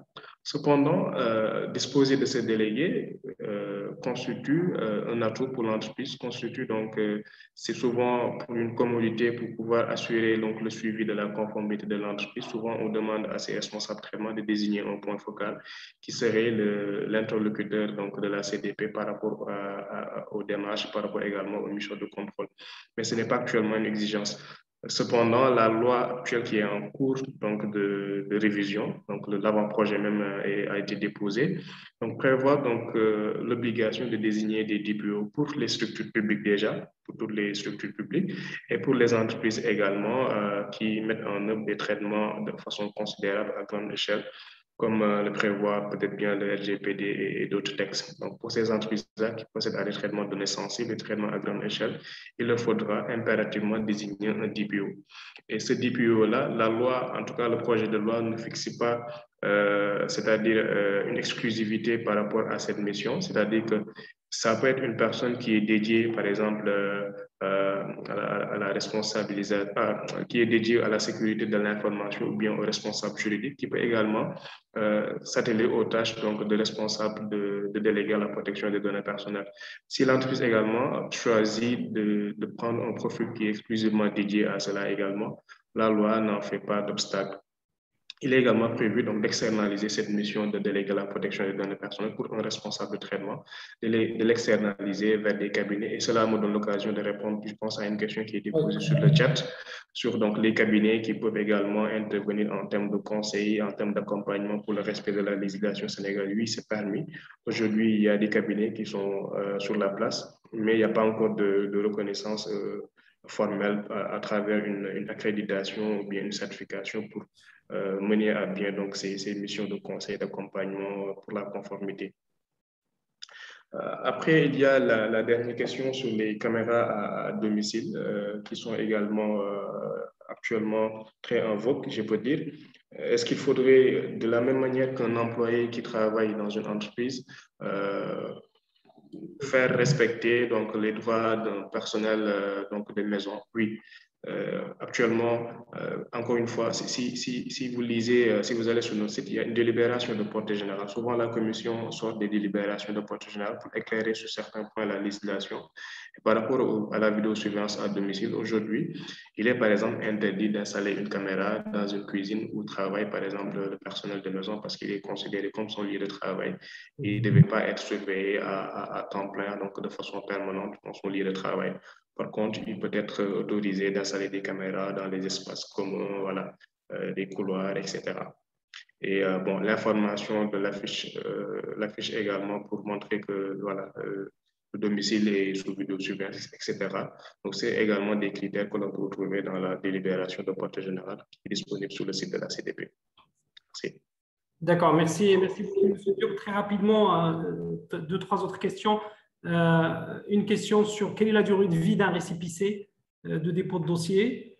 Une autre question, une entreprise avait entamé les démarches mais ne les a pas terminées. Est-ce qu'il doit reprendre à zéro les démarches? Et puis la dernière question, c'est en fait par rapport au cloud, tout ce qui est hébergement de données dans des clouds, notamment étrangers, AWS et compagnie. Qu'est-ce que la CDP prévoit par rapport à ça? Donc, je reprends rapidement les questions. Là, je commence par la dernière. Hein. Donc, qu'est-ce que prévoit la CDP pour le stockage des dossiers dans les clouds?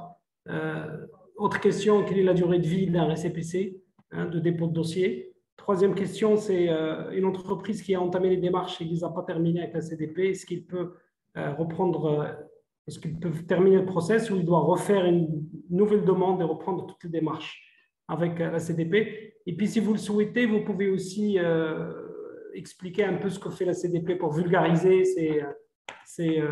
voilà, tout ce qui est ces droits de protection de données au niveau du Sénégal. Merci. Merci Omar. Je commencerai par la question sur l'hébergement sur le cloud de Amazon Web Services. L'hébergement ici, on le considère en termes de transfert de données vers un pays tiers lorsque les serveurs ou bien lorsque le cloud est situé en dehors du territoire sénégalais. Et dans ce cas, la législation est très claire là-dessus. C'est-à-dire que lorsqu'il y a des transferts de données vers des pays tiers, autres que le Sénégal, il faudra au préalable disposer de l'autorisation de la Commission de protection des données personnelles. Donc, la CDP autorise les transferts de données vers des pays tiers. Maintenant, lorsqu'une entreprise demande une autorisation à la Commission, il faudra pour cette entreprise-là de nous renseigner, de nous dire la destination des données. Si c'est par exemple une destination vers Amazon Web Services, là, à partir de ce moment-là, on vérifie est-ce qu'il y a des garanties appropriées qui sont apportées par cette entreprise-là à travers, comme on l'a vu tout à l'heure, à travers donc, les clauses contractuelles types qui sont donc relatifs à la protection des données personnelles, à la sécurité, à la confidentialité des données et quels sont également les canaux de transfert qui sont utilisés. Il y a également une attention particulière qui est donnée par rapport à la destination au serveur donc, d'Amazon Web Services. Parce que comme vous le savez, aux États-Unis, au niveau fédéral, il n'y a pas encore de loi bien d'acte sur la protection des données personnelles. Mais quand même, il y a une avancée particulière au niveau des États-Unis. Il y a certains États qui ont commencé à légiférer. Je donne l'exemple de la Californie, de la Virginie, du Colorado et bientôt de l'Ohio. Donc, qui disposent actuellement de lois sur la protection des données personnelles qui sont assez similaires aux dispositions présentées par le RGPD. Et si, par exemple, les transferts de données à partir du Sénégal vers ces États-là nous sont présentés, donc là, la Commission est plus rassurée au-delà des garanties appropriées dont j'ai parlé tout à l'heure. Alors, la question concernant la durée de vie d'un récépissé. Alors, quand la CDP délivre un récépissé pour un traitement, parce qu'il y a une déclaration qui a été faite au préalable, le récépissé n'a pas de durée de vie. Il est délivré de façon indéfinie. Sauf si maintenant, il y a eu des changements par rapport au traitement des données personnelles. Par exemple, le responsable de traitement a changé, l'entreprise a changé, par exemple, de direction, ou bien les données qui étaient collectées ont changé, etc. À partir de ce moment-là, le responsable de traitement doit introduire une déclaration modificative pour disposer d'un récépissé nouveau. Il y a d'autres cas où également, si le récépissé qui a été délivré et que la CDP opère une mission de contrôle sur site pour vérifier si réellement le traitement respecte donc les dispositions de la loi et que l'on constate des manquements, là par exemple, en termes de sanctions administratives, on peut suspendre, on peut retirer le récépissé qui a été délivré et dans ce cas-là, le responsable de traitement devra s'acquitter de nouvelles déclarations et se mettre en conformité avec la loi sénégalaise. Pour quelqu'un qui a démarré, qui a fait je pense que j'ai bien écrit la question, qui a commencé une démarche au niveau de la commission, mais qui n'a pas pu finir. Bon, je ne sais pas à quelle étape est-ce qu'il a eu à déposer son dossier, sa déclaration ou bien sa demande d'autorisation ou pas. Mais si tel est le cas, s'il n'a pas pu déposer, donc il peut continuer toujours sa démarche parce que les équipes sont là pour l'accompagner, pour renseigner les formulaires, les formalités, s'informer également de ses obligations. Maintenant, il y a eu des cas où le responsable de traitement dépose un dossier qui n'est pas du tout complet et qu'il faudrait avoir fournir des compléments d'information dans ce sens-là également. Le responsable de traitement peut toujours poursuivre sa démarche auprès des équipes, sous réserve maintenant que le délai de traitement ne soit pas dépassé, parce qu'à un moment donné aussi, si le dossier n'est pas complet au niveau de la commission, il y a donc une procédure de clôture d'un dossier en attendant le dépôt d'un nouveau. Merci. D'accord, merci beaucoup, M. Diop. Je vais passer maintenant à Pierre. Donc, quelques questions. Pierre, mon première question, celle que je voulais adresser à Malik, est-ce que le fait d'avoir un système qualité ou un système de la sécurité de l'information est suffisant pour prouver la conformité par rapport au RGPD? La deuxième question technique, une entreprise e-commerce qui opère au Sénégal et qui a des clients aussi en Europe, est-ce qu'il doit se conformer au RGPD?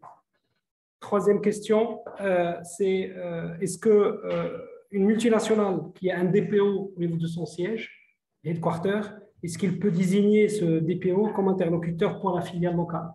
Je pense que ça, M. Diop aussi a répondu tout à l'heure, puisque le DPO n'est pas nécessairement obligatoire. Mais voilà, est-ce que le DPO qui est au siège international peut aussi être le porte-parole de la filiale? Alors, il y a une question sur le PIA, ça tu en as déjà parlé. Et puis, deux dernières questions, privacy by design, privacy by default. Donc, ça a expliqué la différence. Et une dernière question sur les clauses contractuelles type prévues par le RGPD dans les échanges transfrontaliers. Et voilà, un aperçu sur ces clauses contractuelles type. Question, oui. Oui, tout à fait, oui. Je vais répondre à la question. Est-ce que le fait de mettre en place un SNSI permet d'assurer la conformité au RGPD? La réponse est pas complètement. C'est une condition qui est utile, éventuellement une condition nécessaire, mais pas suffisante. La même chose que le système de management de la sécurité de l'information permet d'assurer la protection des données du système d'information de l'organisation, au rang desquelles on retrouve bien entendu les catégories de données personnelles qui sont une sous-catégorie finalement de la catégorie qu'on appelle la data, la donnée, mais les mesures spécifiques demandées par le RGPD en matière de confidentialité, d'intégrité, d'exactitude et des principes qui n'existent pas dans le 27001, notamment le principe de minimisation, de limitation de la conservation, de proportionnalité de la collecte, ne peuvent pas faire l'objet finalement d'une mesure de conformité équivalente, puisque le 27001 ne prévoit pas un certain nombre de dispositifs. Donc oui, c'est utile, bien sûr. Oui, ça peut être nécessaire dans un certain nombre de cas, notamment pour des conditions d'adéquation liées aux transferts internationaux. Le fait d'être certifié 27001 augmente évidemment les chances de pouvoir obtenir ce type d'autorisation de transfert international, mais ce n'est pas suffisant en tant que tel. Voilà. OK. Pour la deuxième question concernant l'entreprise e-commerce qui opère au Sénégal et qui travaille avec l'Europe. Oui, donc une entreprise e-commerce qui opère au Sénégal travaille avec l'Europe. Adresse-t-elle ses services dans une monnaie de l'Union européenne à des résidents de l'Union européenne pour lesquels elle a besoin de collecter les données? Si la réponse à cette question est oui, elle doit se conformer aux obligations du RGPD, ce qui ne la dispense pas de répondre évidemment et d'obtempérer aux exigences de la loi sénégalaise, puisqu'elle a une territorialité sénégalaise évidemment initiale. D'accord. Concernant le DPO qui est au siège et qui peut aussi être le porte-parole de la filiale. Alors, on a partiellement répondu à la question tout à l'heure, puisqu'en fait, le Sénégal n'impose pas la nomination d'un DPO, sauf dans des cas très particuliers. Donc, si ces cas particuliers sont rencontrés par la filiale sénégalaise et que cette filiale fait partie d'un groupe dans lequel il y a déjà un DPO, oui, bien entendu, j'ai le DPO. Donc, le DPO ne doit pas être de nationalité sénégalaise ni de résider au Sénégal a priori. M. Diop pourra éventuellement confirmer la chose, mais je pense que ça n'a absolument aucune obligation à la matière. Donc, la réponse est globalement oui à la question. D'accord. Et par rapport à la différence entre privacy by design et privacy by default? Alors, privacy by design et privacy by default, c'est finalement les deux faces de la même pièce. Le privacy by design, c'est la mise en place de la vie privée, des respects finalement, des obligations en matière de réglementaire dans la conception des applications et des outils logiciels qui permettent de traiter la donnée. Donc, le privacy by design, c'est la conception d'architecture applicative. Le privacy by default, c'est l'intégration dans cette structure applicative de toutes les obligations, de la traduction de toutes les obligations qui nécessitent en fait de protéger la donnée personnelle. Donc le privacy by default, c'est un état de l'application qui doit être par nature protecteur de la vie privée. Le privacy by design, c'est une obligation, c'est une traduction de la responsabilité de l'entreprise en tant que responsable de traitement de la fabrication finalement de l'application qui est par défaut intégrée dans la conception. Très bien. Et puis les clauses contractuelles type. Alors les clauses contractuelles type, elles sont évidemment téléchargeables la plupart du temps sur les sites web des autorités de protection des données des États membres de l'Union européenne. Il faut savoir que le RGPD est un chapeau, mais ce chapeau est également traduit en droit national par des réglementations, par exemple de la France, qui a bien connu en matière de gestion de la vie privée. La loi informatique et liberté prévoit un certain nombre de mesures et d'obligations pour les sous-traitants, notamment, qui sont d'ailleurs, on a peu parlé dans le cadre de cette présentation, mais les sous-traitants ont le même niveau de responsabilité quasiment que le responsable de traitement. Eh bien, il y a des clauses types à mettre en place entre le responsable de traitement et son sous-traitant, ou la chaîne de sous-traitants qui va intervenir dans le traitement des données. Dans le cadre de cette transfert international, c'est principalement essentiel. Et donc, ces clauses types peuvent être téléchargées et ajustées finalement au contexte de l'entreprise. Je ne saurais trop conseiller aux entreprises qui souhaitent faire ce genre de choses de peut-être réviser ces clauses par des juristes ou des cabinets d'avocats spécialisés qui permettront d'avoir des contrats bien bâtis, corrects, et qui permettront évidemment d'assurer le respect des obligations et la responsabilité de l'entreprise. Très bien, merci beaucoup Pierre. On a survolé l'ensemble des questions. J'espère que je n'ai pas oublié de questions particulières. Je pense qu'il y avait des demandes pour avoir des liens pour accéder aux normes sénégalaises et pour accéder à certains contenus qui ont été partagés aimablement par d'autres participants, que je remercie. Des questions sur l'accès à l'enregistrement de ce webinaire. Donc là, je réponds tout de suite. Le webinaire sera disponible sur notre chaîne YouTube. Donc, vous pouvez le visionner quand vous le souhaitez, mais vous recevrez de toutes les façons un email avec les présentations PowerPoint, mais aussi avec un lien vers la vidéo. Mais sur la chaîne YouTube, vous pouvez visionner la totalité de ce webinaire. Donc, je vais donner le mot de clôture à nos deux panélistes que je remercie encore une fois en mon nom et en votre nom, bien sûr, pour leur temps, pour leur leurs réponses très claires et bien sûr leur présentation très pertinente. Je vais commencer par M. Diop, je vais lui donner un mot de clôture. Merci M. Diop et je vous cède la parole. Merci Omar, merci Pierre, merci à toute l'équipe de CertiTrust avec qui on a préparé ce webinaire. Merci également à vraiment tous les participants qui nous ont suivis depuis, je dirais, 1 heure ou 2 heures et de l'intérêt qu'ils ont porté par rapport à notre thématique d'aujourd'hui. Juste un dernier mot à l'endroit de tout le monde, c'est que la CDP est là pour les accompagner. Comme je l'ai dit tout à l'heure, c'est un partenaire de confiance sur qui vous pouvez compter dans le cadre de vos démarches de conformité avec la loi sénégalaise. Déjà, la loi sur la protection des données personnelles, qui peut-être n'est pas connue de tous. Et nous sommes là pour vous accompagner, pour que vous soyez conforme avec cette loi. La CDP est là également pour vous conseiller, pour former également et vous accompagner dans le cadre de la mise en conformité par rapport au RGPD. Et comme je l'ai dit tout à l'heure, avec l'expertise diversifiée que nous avons en notre sein, donc vous pouvez en profiter et nous rendre visite, essayer d'échanger, discuter pour vous accompagner par rapport à cette mise en conformité. Et n'hésitez pas également, la CDP a beaucoup de partenaires avec qui elle travaille pour pouvoir vraiment, des partenaires gouvernementaux bien sûr, avec qui travailler pour pouvoir amener ces entreprises-là et à l'État à se mettre en conformité avec la loi sur la protection des données personnelles. Merci en tout cas à tout le monde.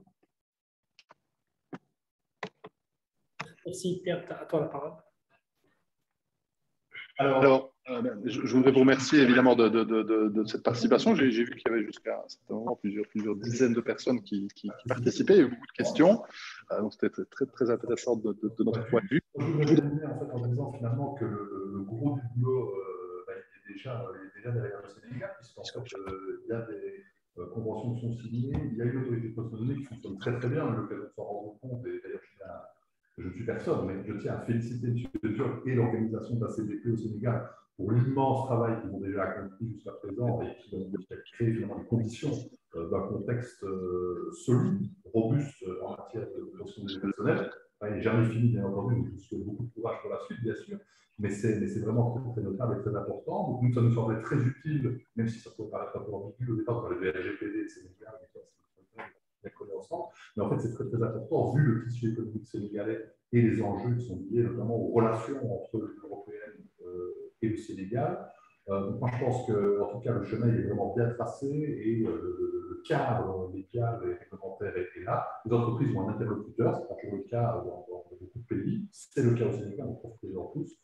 Et donc, je tiens aussi à dire que, en tant que moi-même, bien sûr, et au nom de Safety Trust, on tient évidemment à la disposition de la communauté au Sénégal, puisque nous sommes présents au Sénégal localement parlant, je veux dire, pour pouvoir également servir d'interlocuteur et pouvoir apporter notre expertise en termes de tiers de confiance numérique en matière de vie privée, de protection des données personnelles. Donc, évidemment, on sera très heureux, Omar et moi-même et les autres collaborateurs, de pouvoir participer à quelques événements que ce soit, quelques discussions, échanges, ateliers que ce soit, pour pouvoir continuer à faire avancer ce dossier. Donc, merci beaucoup. Merci, M. Dior. Merci à M. Gué.